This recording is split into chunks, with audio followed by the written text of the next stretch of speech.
No player is more important for the Sun Devils in 2025 than Sam Leavitt, but thankfully he's got his top pass catchers back as well.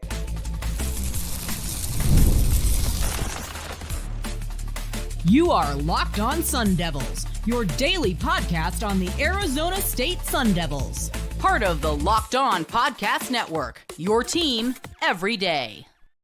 Welcome back to the Locked On Sun Devils podcast, part of the Locked On Podcast Network, your team every day. My name is Richie Bradshaw, and I will be your guide for everything Arizona State Sun Devils. Thank you all so much for tuning in to make us your first listen of the day, and a shout out to my everydayers who are here every day. Today's episode is brought to you by FanDuel. From big upsets to game-winning drives, the NFL playoffs are better with FanDuel. You can bet $5 and get up to $200 back in bonus bets, guaranteed. Win or lose, visit FanDuel.com to get started. Ladies and gentlemen, welcome back in to another edition of the Locked On Sun Devils podcast. Happy Friday to everyone. We have got to talk about the most important players returning for the Sun Devils next year. We got to talk about the best players on offense, which is where we start. And we got the best defensive players. There's quite a handful of them. And then we wrap up the show with guys I want to make sure you don't forget, and a couple of honorable mentions as well. Sam Leavitt, most important player. Why is that, Richie? Well, he is a quarterback. And that's where I could end the conversation. It is as simple as that.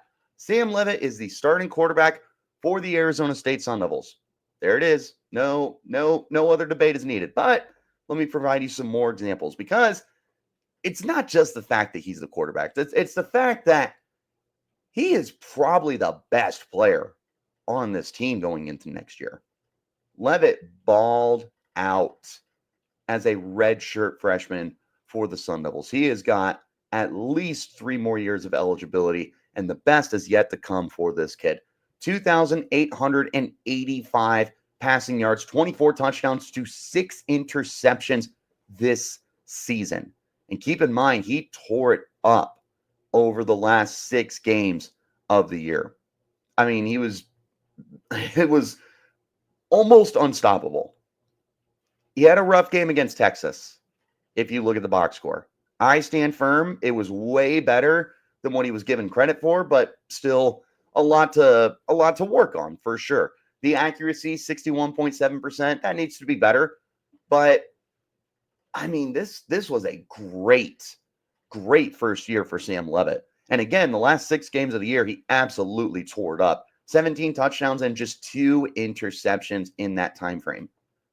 And he was lighting up defenses with his arm. I mean, he pushed the ball down the field. All 3 levels, underneath, middle of the field to intermediate, and then he has a nice deep ball.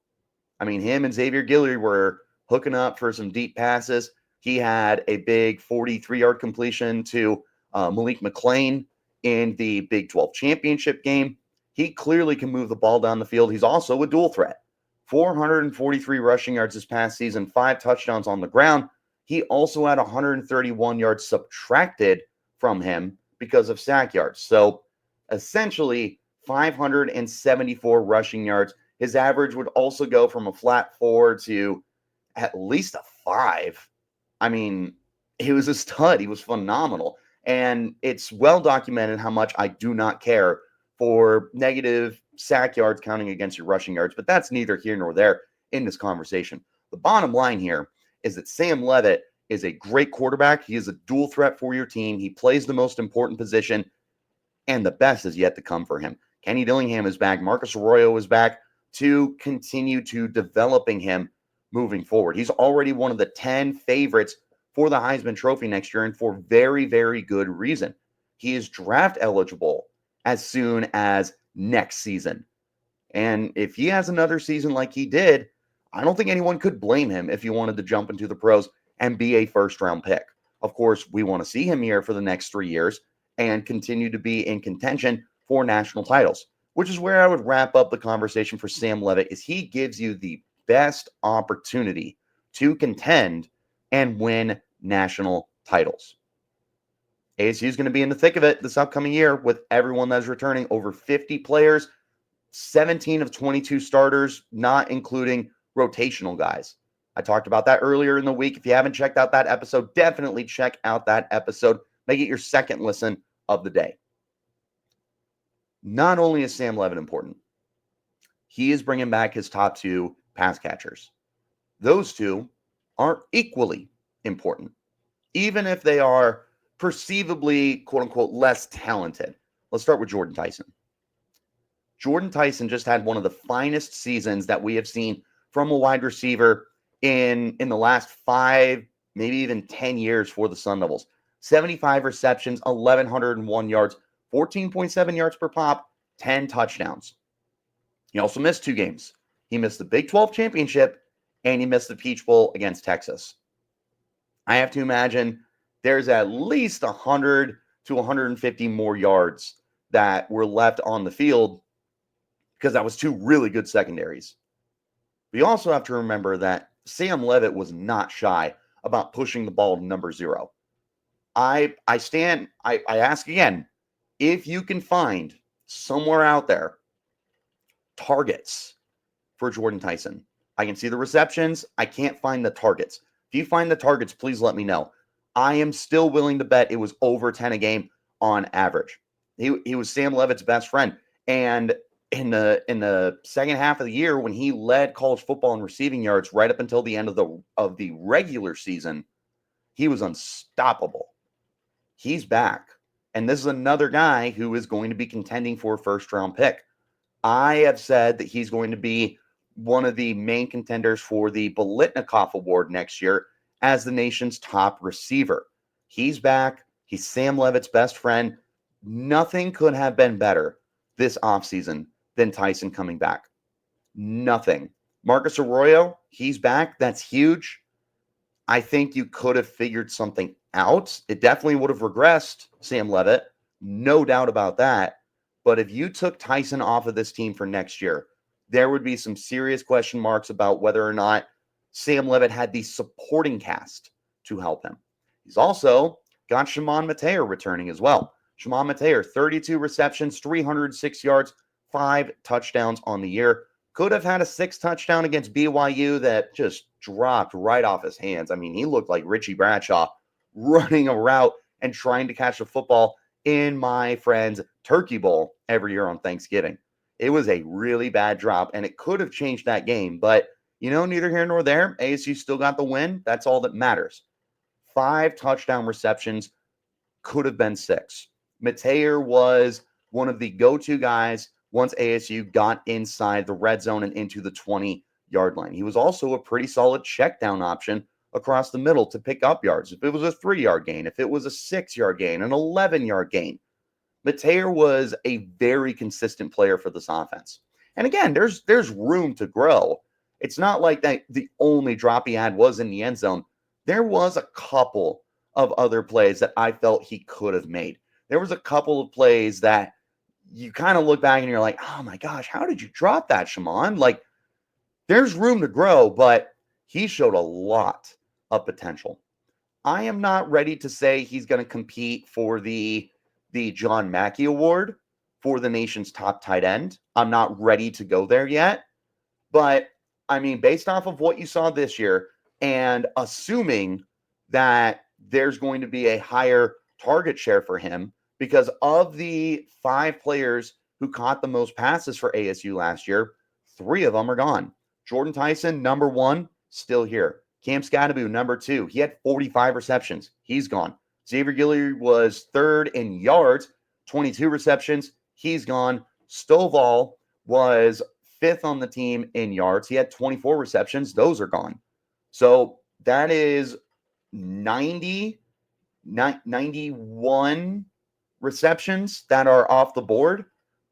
Mateer's going to get more than a handful of them. Tyson, he's going to be close to 100 receptions for sure. But Mateer, I don't think there's any reason he can't get to 50 unless we see a huge rotation of tight ends. And I'm not opposed to that. Jaden Fortier is back. AJ Ia is coming in as a true freshman. You've got, oh my gosh, I don't have the list in front of me either.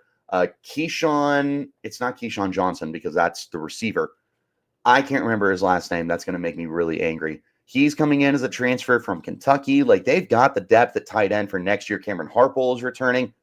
It's not a guarantee that he's going to be that big, definitive number one tight end, but the opportunity is there for him to catch 50 passes, to catch 500 yards, and contend. 5 touchdowns feels like a floor for him.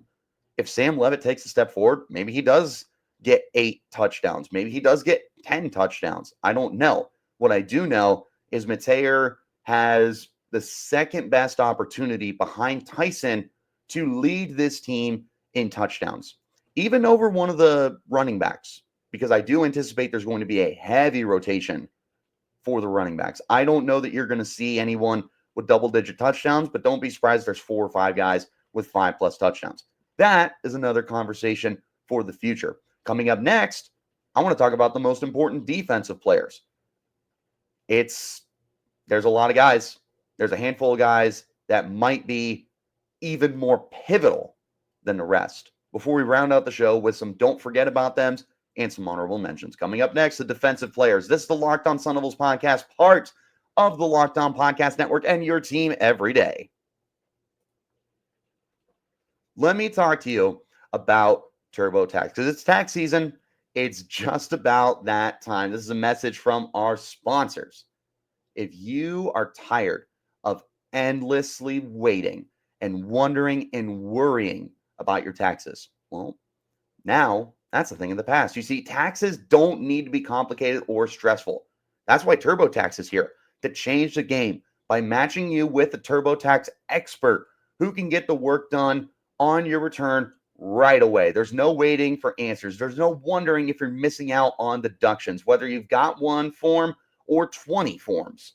TurboTax experts give you your taxes the undivided attention that you need and you want them to have, while you get real-time updates on their progress, and you can focus on what really matters. You don't have to lift a finger. You'll get the peace of mind knowing your taxes are being handled by the pros. Ready for stress-free taxes and the most money back guarantee? I know you are. I know I am. Head over to TurboTax.com today. Get matched with your expert who's ready to take your taxes off your plate, and you can focus on your day. Only available with TurboTax Live Full Experience. Real-time updates only on the iOS mobile app. See guaranteed details at TurboTax.com/guarantees. Thanks, as always, for tuning in to make Locked On Sun Devils your first listen of the day. A shout-out to my everydayers who are here every day. Let's talk about the defensive players that are returning for the Sun Devils that are a little bit more important than others. Disclaimer, I've got more defensive players to talk about. The four defensive players that we're about to talk about, I think, supersede everybody else. We're going to go defensive line to linebacker to safety/corner. Let's start with the D-line. There's a lot of guys returning. There's a lot of depth returning, from the edge rushers to the defensive line. To me, no one is more important than CJ Fite. Friend of the podcast, CJ Fite, had a massive season this past year as a near full-time starter as a freshman. Keep in mind, CJ Fite saw the field, I would imagine, more than the rest of the defensive tackles. And ASU had the depth last year. They had Jeff Clark. They had Jigabridge Kongaka. They had Zach Swanson. They had the depth along the defensive interior. And it didn't stop CJ Fite from getting 30 tackles, 18 of those solo, by the way, 2 sacks. He also had a fumble return touchdown as he ballerinaed his way into the end zone. You are losing Jeff Clark, one of your most important veterans from the 2024 season. You do have Jigabridge Kongaka coming back. You have Zach Swanson coming back. Blazin' Lana Wong is on the roster as well. Do not forget about him. And they've got some younger guys that they're developing behind the scenes. They could add a guy in the transfer portal. That's not one of my top priorities, but you find a good guy, you find a good guy. But CJ Fite, who has been a near full-time starter for 2 of his 2 seasons at Arizona State. They love this kid. They rely on this kid. This is their run stuffer. This is the guy who, up the middle of the defense, is going to find a way to slow down everything that you're trying to do. ASU was a great run defense this past season. Why is that? Because you can run up the middle. CJ Fite was one of the main reasons for that. He's taken on double teams, and you just can't move the guy. He's not even 300 pounds. He's in the 290s, and he moves so well for his weight.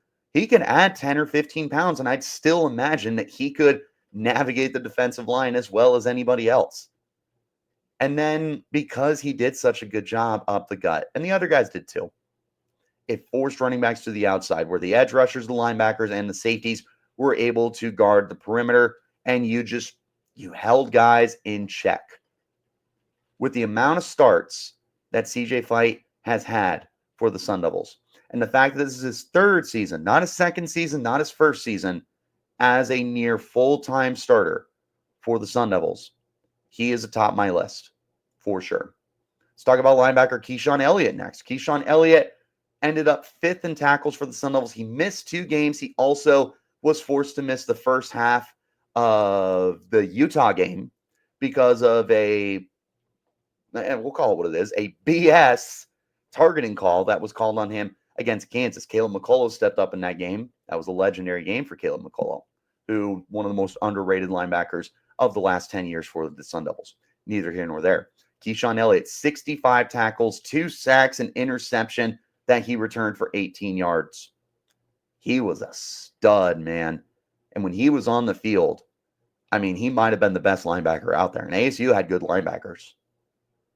He was so good.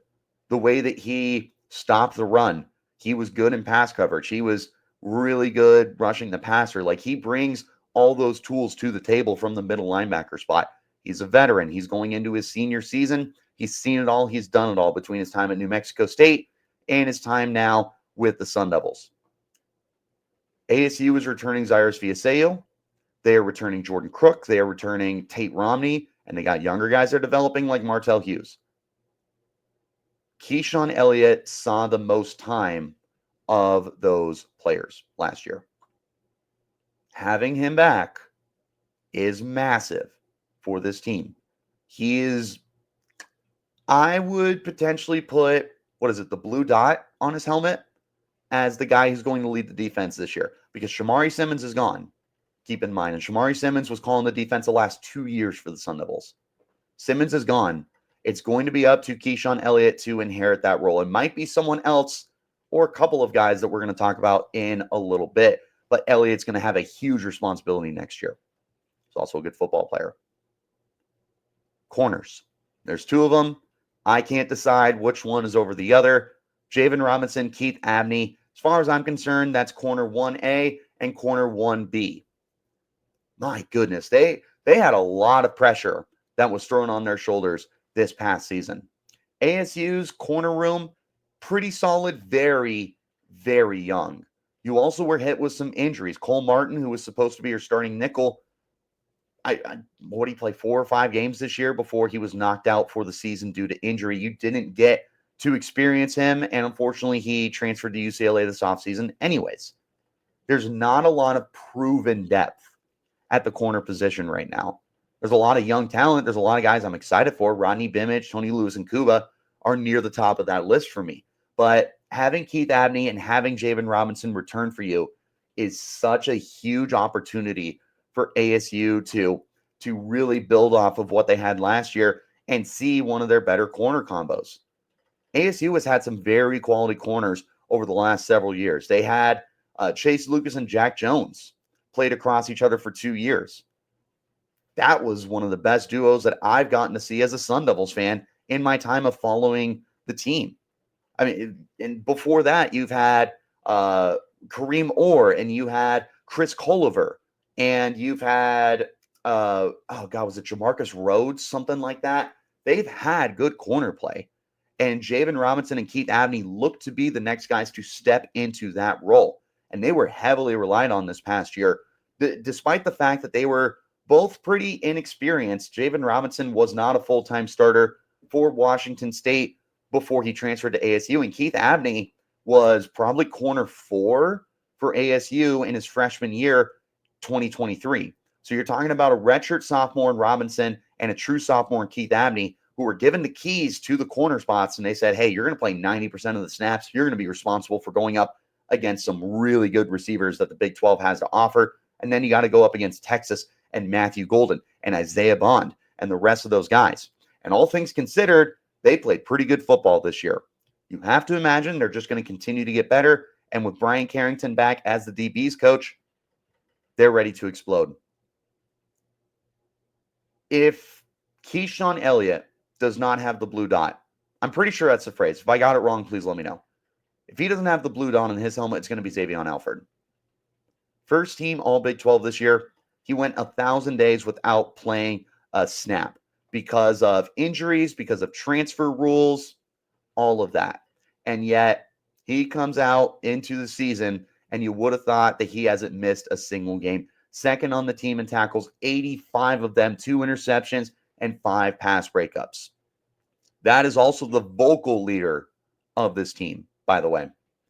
Xavon Alford was so pivotal to hyping up this Sun Devils team going into every single game. He is your rah-rah guy. He is the leader of the defense. When ASU lost Jordan Clark after the 2023 season, there was a huge void, in theory, that ASU had to fill for their guy who was going to hype everyone up, who was going to make sure that the offense knew the defense was going to take care of them, and that the defense knew was going to make sure everyone was placed in their position and everybody kept their head high, whether they were trailing or whether they were ahead in the game. Xavon Alford was that guy, and he's just flat out a good football player.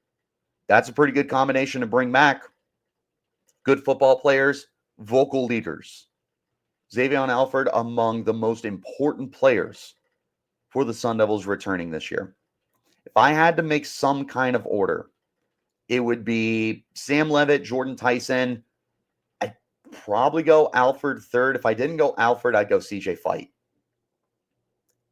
Alford, again, if Keyshawn Elliott's not wearing the blue dot as the guy who's calling out the defense, getting everyone set, and he has experience with that this past season, which it would make sense that he probably inherits that role full-time next year, taking over for Shamari Simmons. I really do think that Keyshawn Elliott has a very good inside track for that. But Alford, with everything that he did for you this year, and the fact that he had a lot of rust, perceivably a lot of rust going into the year, and he played at an exceptionally high level, with him back, a year under his belt, going into his third year with the team, understanding the culture and being one of the biggest enforcers of the culture, having him back is massive for this team. Honestly, though, he's not the only safety that's huge for this team. There's also some other guys in the trenches that I want to talk about that we need to make sure are getting their fair share of love too. That's coming up next. This is the Locked On Sun Devils podcast, part of the Locked On Podcast Network, your team every day. Let me talk to you about our friends over at FanDuel, because it is the NFL playoffs now. From big-time upsets to game-winning drives, the NFL playoffs are here, officially starting tomorrow with FanDuel. And, of course, you got the college football playoff as well. Honestly, you got a lot of stuff that's going on, which is where FanDuel is going to be your best friend. Because right now, new customers can bet $5 and get $200 in bonus bets guaranteed. That's $200 in bonus bets, win or lose. Whatever bet you decide to do, if that's a live bet, a prop, an over-under, a money line, a same-game parlay, whatever it might be. The FanDuel app gives you everything you need for all of that, your live bets, your parlays, and so much more. Visit the website and share some betting lines. Tell me, what are you looking at? What are you really interested in? I know that there's a certain game tonight between Texas and Ohio State and a 5.5-point line for Texas being the underdogs. I'm curious. What lines are you guys looking at, though? Visit FanDuel.com and join today. Get started with $200 in bonus bets guaranteed. That's FanDuel.com. Make the playoff season unforgettable with FanDuel, an official sportsbook partner of the NFL. Thanks to all of you for making Locked On Sun Devils your first listen of the day. Shout out my everydayers who are here every day. You guys are the reason this show is here. I got some more players that I want to bring up before we wrap up this show. Some very important players, keep in mind. These are some, do not forget about them. And then I got some honorable mentions as well. Because I can't talk about every single player who's returning to this team. I got 3 guys that I don't want you to forget about. I got 4 honorable mentions.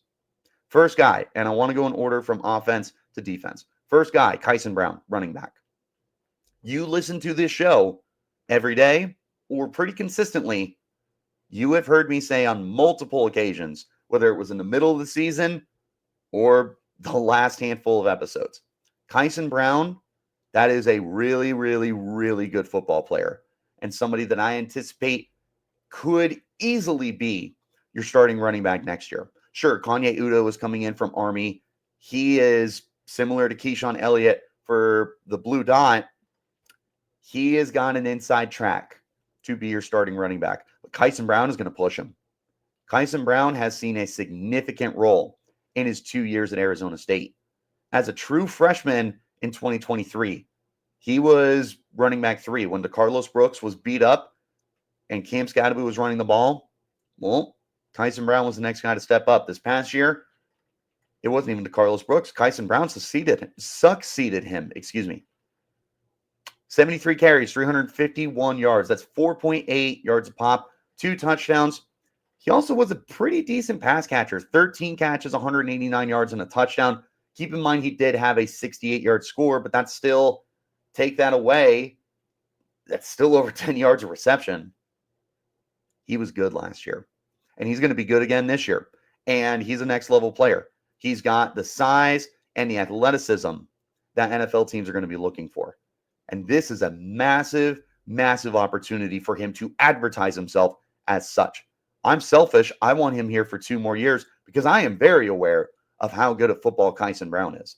And even if Kanye Udo succeeds him as running back 1, I don't see it the way you see Cam Scadaboo running back 1 and Kyson Brown running back 2. Similar to what I said about Javan Robinson and Keith Abney. That's running back 1A and running back 1B. Kyson's a stud, man. This is a good-looking backfield. Between those 2, and then you've got Raleek Brown coming back. He should be really interesting. You've got Jason Brown coming back as a redshirt freshman. Alton McCaskill is coming in as well. And Demarius Robinson is a true freshman. This is a deep backfield. And yet, Kyson Brown feels like he's already got more than an upper leg on the rest of these guys to be able to be the number 1 running back on this team. Look out for him. Offensive line's got a handful of guys. Ben Coleman, he's near the top of my list. That's a guy I don't want you to forget about because Ben Coleman is arguably your best offensive lineman. He is more than proven in his time in college football. When he was at Cal a handful of years ago, he was an all-conference player. He missed the 2023 season due to injury. He played every game this past year. He was really, really good. I would have put him your second offensive lineman behind Leif Otanu. And he's going to go into next year probably as your top lineman. He's a great guard, next-level player. He's a veteran. He's got a lot of games under his belt. He's got a lot of snaps under his belt. He is going to be pivotal for an offensive line that is returning for their 5 starters. But with Leif Otanu gone at center, if they go with a young guy or they go with a veteran, they're going to need some counseling. And they're going to need someone to build up their confidence and help them to see the field. Ben Coleman's that guy. One more guy I want to talk about as a do not forget about him. So like your top 10/11 players that I have mentioned as the most important players. Myles Rowser. Ghost. And he turns you into a ghost when he hits you. My goodness, that's an enforcer at the safety spot. Old school safety play, the way that he is able to hit. 98 tackles this past year. Led the team by 13 tackles, with Alford being second with 85. 51 of those were solo stops. He had 1 sack, 4 pass breakups.